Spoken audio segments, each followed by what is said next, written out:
अस्सलाम वालेकुम दोस्तों, आईटी प्रोफेशनल्स की तरफ से मैं आपका होस्ट मोहम्मद यूसुफ। और आज की इस वीडियो में हम जो है HTTP क्लाइंट यानी कि HTTP रिक्वेस्ट सेंड करने के बारे में पढ़ेंगे। तो दोस्तों, आपको पता है कि HTTP stand for hyper text transfer protocol, यानी कि किसी न किसी सर्वर पे हम जो है HTTP रिक्वेस्ट भेजेंगे तो उसके लिए ये 5 चीज़ें हमें करनी पड़ेंगी। सबसे पहले हमें इंजेक्ट करना पड़ेगा HTTP क्लाइंट हेल्पर, और उसके बाद दोस्तों हमें रिक्वेस्ट भेजनी है। और जब रिक्वेस्ट भेजेंगे तो हमें वापस डाटा मिलेगा और उस डाटा को कहेंगे ऑब्जर्वेबल। दोस्तों याद रखिएगा कि जब जो डाटा हमें वापस मिलेगा, जो रिस्पॉन्स मिलेगा, उस रिस्पॉन्स को कहते हैं ऑब्जर्वेबल। और चौथा जो पॉइंट है वो ये है कि उस ऑब्जर्वेबल को जिस जिसको डाटा चाहिए उस ऑब्जर्वेबल को उसे सब्सक्राइब करना होगा, यानी कि उसके साथ एक लिंक बनाना होगा। यानी कि जिस कंपोनेंट को भी डाटा चाहिए तो उसको इस ऑब्जर्वेबल को जो डाटा वापस आया है उसे सब्सक्राइब करना पड़ेगा, तो फिर वो उस डाटे को फैच कर सकता है। तो आखिर पे दोस्तों आप डाटा को शो करवाएं या डाटा को यूज़ करें वो आपकी मर्ज़ी है। तो चलते हैं दोस्तों, सबसे पहले HTTP क्लाइंट को इंजेक्ट करवाते हैं। और यहाँ पे दूसरे पॉइंट पे आपने देखा होगा कि जो डाटा आएगा उसे हमने अपनी टाइप में कन्वर्ट करना है, मैप करना है। तो अब हम क्या करते हैं, सबसे पहला पॉइंट हल करते हैं और अपनी टाइप का डाटा जो है, टाइप जो है वो तैयार करते हैं। सबसे पहले मुझे क्या करना है कि ऐप मॉड्यूल में HTTP क्लाइंट का मॉड्यूल जो है उसे इंपोर्ट करवाना है। तो वो दोस्तों हमें मिलेगा कोर, यहाँ पे कॉमन आएगा। और उसके बाद दोस्तों HTTP, इस फोल्डर से हमें मिलेगा HTTP client module. HTTP client module हमें मिलेगा, तो ये हमने इंपोर्ट कर लिया। अब इसको डिक्लेरेशन सेक्शन में जो है पुट कर देते हैं ताकि हम इसको यूज़ कर सकें, सॉरी, इंपोर्ट्स के सेक्शन में। तो अब दोस्तों हम इसको यूज़ कर सकते हैं। तो हमने पिछली वीडियोस में ये सर्विस बनाई थी और इस सर्विस के अंदर जो है हम HTTP को इंजेक्ट करवाते हैं। तो मैं यहाँ पे लाता हूँ प्राइवेट और यहाँ पे HTTP, और उसके बाद HTTP क्लाइंट टाइप जो है, यहाँ पे मुझे सिंगल मॉड्यूल नहीं लगाना, यहाँ पे मुझे सिंगल क्लाइंट लगाना है। तो आप देख रहे हैं कि यहाँ पे ऊपर भी इंपोर्ट हो चुका है, वो HTTP क्लाइंट मॉड्यूल था, आप देख रहे हैं। और ये है HTTP क्लाइंट। तो ये एक वे है इसको इंजेक्ट करने का। तो दोस्तों अब हमने इंजेक्ट कर लिया, अब हमें अपनी टाइप भी बनानी है। तो मैं यहाँ पे क्रिएट करता हूँ एक model ng generate class, sorry interface बना लेते हैं, ng जनरेट इंटरफेस।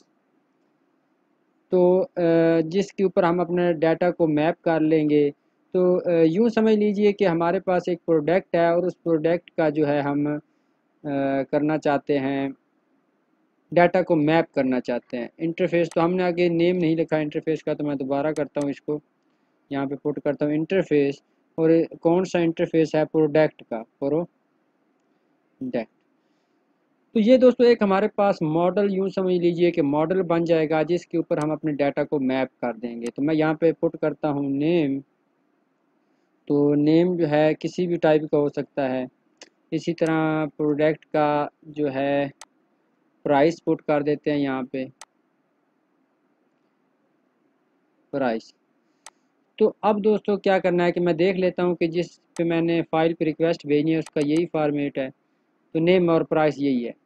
ये मैं बताता हूँ आपको कि ये क्या है। तो सबसे पहले तो अब हमने जो है अपना एक मॉडल तैयार कर लिया, हमने HTTP को सर्विस के अंदर जो है इंजेक्ट कर लिया। अब हमने रिक्वेस्ट भेजनी है। तो रिक्वेस्ट के लिए दोस्तों हमारे पास एक URL होता है जिस सर्वर पे हमने रिक्वेस्ट भेजनी होती है। तो वो URL दोस्तों जो होता है वो किसी सर्वर का भी हो सकता है, और वो URL जो है किसी फाइल का भी हो सकता है, जेसन फाइल का। तो मेरे पास तो जेसन फाइल है, तो मैं यहाँ पे पुट करता हूँ एसेट्स, क्योंकि आप देख रहे हैं कि यहाँ पे हमारे पास एसेट्स के अंदर ये फ़ाइल पड़ी है प्रोडक्ट्स की। तो मैं इसके ऊपर रिक्वेस्ट भेजता हूँ अपनी। तो यहाँ पे मैं एसेट्स और उसके बाद मेरी फ़ाइल का नाम क्या है, प्रोडक्ट्स। तो अब यहाँ पे ये रिक्वेस्ट चली जाएगी डॉट जेसन। तो दोस्तों अब जो है हमें रिक्वेस्ट सेंड करनी है सिंपल, तो मैं यहाँ पे रिक्वेस्ट सेंड करता हूँ। कंस्ट्रक्टर के अंदर ही मैं रिक्वेस्ट को सेंड कर दूँगा। तो मैं क्या करता हूँ कि यहाँ पे पुट करता हूँ दिस डॉट HTTP और गेट रिक्वेस्ट सेंड करता हूँ। और उसके बाद दोस्तों सबसे बेहतर जो वे है वो दोस्तों ये है कि हम इसको एक फंक्शन के अंदर जो है कॉल करें। मैं यहाँ पे फंक्शन करता हूँ गेट डाटा, और इस फंक्शन की जो है मैं रिटर्न टाइप भी डिफाइन कर दूंगा। रिटर्न टाइप पे दोस्तों क्या करना है कि हमें यहाँ पे जो है ये ग्रेटर देन लेस देन जो है ये लगाने हैं, और यहाँ पे हमें अपनी जो है रिटर्न टाइप जो है वो बतानी है। तो उसके लिए दोस्तों यहाँ पे मैं अपने मॉडल को जो है इंपोर्ट करूँगा। तो मैं सिंपल जब यहाँ पे लिखूँगा प्रोडक्ट, तो दोस्तों मेरा जो मॉडल है वो यहाँ पे इंपोर्ट हो जाएगा। तो अगर इंपोर्ट ना भी हो तो दोस्तों आपने इंपोर्ट कर लेना है। तो ये एक अरे आएगी। तो दोस्तों हम यहाँ पे इसको बता देते हैं कि ये एक अरे टाइप का जो है फंक्शन जो है डाटा रिटर्न करेगा। तो गालबन यहाँ पे लगानी है ये ब्रैकेट्स है या यहाँ पे, हाँ दोस्तों सॉरी, यहाँ पे आपने ये ब्रैकेट्स लगाने के बाद यहाँ पे ये कॉलन लगाना है। उसके अलावा दोस्तों यहाँ पे आपको लगाना है ऑब्जर्वेबल, क्योंकि हमें रिटर्न होगा एक ऑब्जर्वेबल रिटर्न होगा। तो यहाँ पे मैं कर लेता हूँ। उसके बाद दोस्तों यहाँ पे आपने रिटर्न करना है रिक्वेस्ट को। तो मैं यहाँ पे पुट करता हूँ दिस डॉट HTTP, और उसके बाद यहाँ पे आपने लगाना है गेट, और उसके अंदर दोस्तों अपना जो URL है वो आपने पुट कर देना है। तो मैं यहाँ पे पुट करता हूँ URL। तो ये जो URL है दोस्तों ये इसके अंदर पुट करना है। पुट करने के बाद ये पुट करने के बाद दोस्तों आपने यहाँ पे इसकी भी टाइप बतानी है कि ये किस टाइप का डाटा जो है रिटर्न होगा यहाँ पे। तो मैं यहाँ पे बता देता हूँ एक प्रोडक्ट टाइप का डाटा रिटर्न होगा, और वो एक अरे होगी। तो यहाँ पे दोस्तों आपने क्या करना है कि इसको प्राइवेट कर देना है, प्राइवेट। तो ये गालबन कंस्ट्रक्टर के अंदर नहीं, ये ऊपर हमें डिफाइन करना पड़ेगा अगर प्राइवेट ये इस तरह का लगाना है। तो अब दोस्तों ये आपने दिस डॉट URL, और ये अब रिक्वेस्ट चली जाएगी। तो अब हमने रिक्वेस्ट भेज दी। स्टेप नंबर जो 1 है वो हमने फॉलो कर लिया। मैं इसको क्लोज करता हूँ पहले वाले को, डोंट सेव। और ये हमने पहला यानी कि इंजेक्ट भी करवा लिया और उसके बाद रिक्वेस्ट भी सेंड कर दी। अब हमने ऑब्जर्वेबल को हमने सब्सक्राइब करना है और उसे कन्वर्ट करना है अपने टाइप में। तो वो भी हमने कर लिया दोस्तों। आप यहाँ पे देख रहे हैं कि हमने जो है रिक्वेस्ट भेजी और उसको अब हमने सब्सक्राइब करना है। तो जिस कंपोनेंट पे हम उसको यूज़ करना चाहेंगे उस कंपोनेंट पे हम उसको सब्सक्राइब कर लेंगे। तो दोस्तों अब हमें सबसे पहले आप यहाँ पे देख रहे हैं कि हमें अपनी टाइप में डाटे को कन्वर्ट करना है, तो लोकल वेरिएबल भी हमें डिफ़ाइन करना होगा। तो हम इस कंपोनेंट पे डाटा को फैच करना चाहते हैं, तो उसके लिए हमें सबसे पहले तो लोकल वेरिएबल बनाना होगा, तो प्रोडक्ट्स, और उसके बाद मैं इसकी टाइप रखता हूँ प्रोडक्ट, और इसको मैं एज ए अरे लगाता हूँ। दोस्तों आप यहाँ पे देख रहे हैं कि ये हमारा जो मॉडल था ये ऑटोमेटिकली इंपोर्ट हो जाता है। अगर ना हो तो आपने इंपोर्ट कर लेना है। अब ये लोकल वेरिएबल हो गया। अब हमने इस पे मैप करना है अपनी वैल्यूज़ को। तो सबसे पहले तो हमें उस सर्विस को इंजेक्ट करवाना पड़ेगा। तो मैं यहाँ पे सर्विस को इंजेक्ट करवाता हूँ, प्राइवेट, उसके बाद सर्विस, और ये कौन सी सर्विस होगी, ये सर्विस होगी माई सर्विस, क्योंकि हाँ आप देख रहे हैं यहाँ पे हमने माई सर्विस के अंदर ये रिक्वेस्ट भेजी है। तो अब हमने ये इंजेक्ट करवा ली सर्विस। अब हमने जो है डाटा मैप करना है इस प्रोडक्ट्स पे। ये जो है लोकल वेरिएबल है, तो मुझे जो है कॉल करना पड़ेगा method this service dot gate data, और ये जो डाटा नाम का फंक्शन है इसको हमने करना है सब्सक्राइब। तो जो इससे रिस्पॉन्स आएगा वो रिस्पॉन्स जो है हम दे देंगे अपना जो लोकल वेरिएबल है दिस डॉट प्रोडक्ट्स, और इसको हम असाइन कर देंगे ये वाला रिस्पॉन्स। तो मैं एक दफ़ा दोहराऊंगा, लेकिन पहले उससे पहले मुझे ये कंप्लीट कर लेने दें।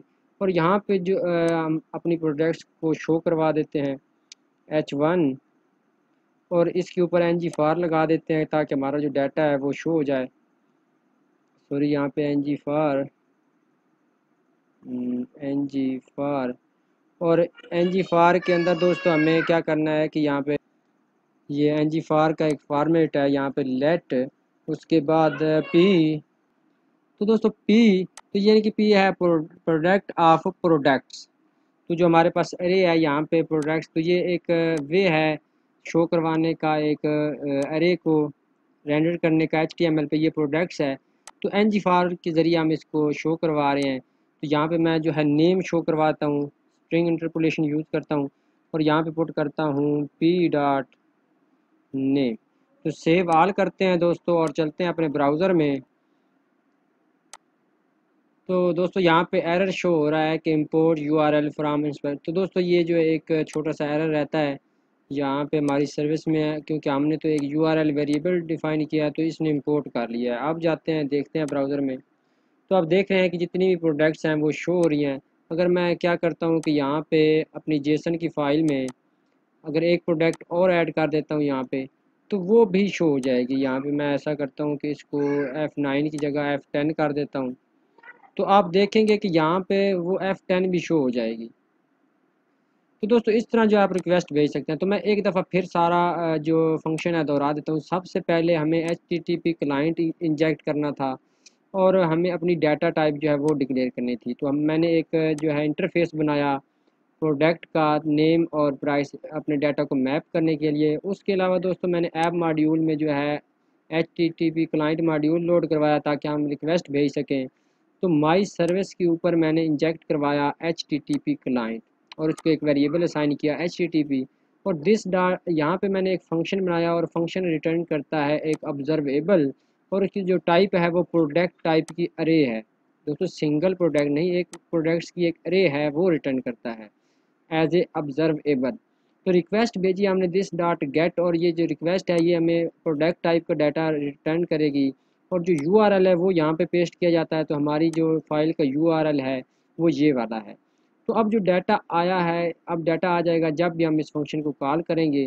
तो ये एक ऑब्जर्वेबल रिटर्न कर रहा है, तो इस फंक्शन को हमें सब्सक्राइब करना होगा जहाँ पे भी हम इसको यूज़ करना चाहते हैं। तो यहाँ पे मैंने सर्विस को इंजेक्ट किया और उसके बाद मैंने इस फंक्शन को कॉल किया सर्विस डॉट सब्सक्राइब, और जो रिस्पांस मिला मैंने उसको लोकल वेरिएबल, ये हमारा लोकल वेरिएबल है और ये भी प्रोडक्ट्स टाइप की अरे टाइप का वेरिएबल है। तो जो रिस्पांस आया मैंने इस वेरिएबल को साइन कर दिया और इस वेरिएबल पर मैंने ng फॉर लगा के इसको शो करवा दिया। तो मेथड बहुत ही सिंपल था। तो दोस्तों अगर आपको इस वीडियो की समझ आई हो और अगर आपको ये वीडियो पसंद आई हो तो वीडियो को लाइक कमेंट और शेयर करना ना भूलिएगा। अपना ख्याल रखिएगा। अल्लाह हाफ़िज़।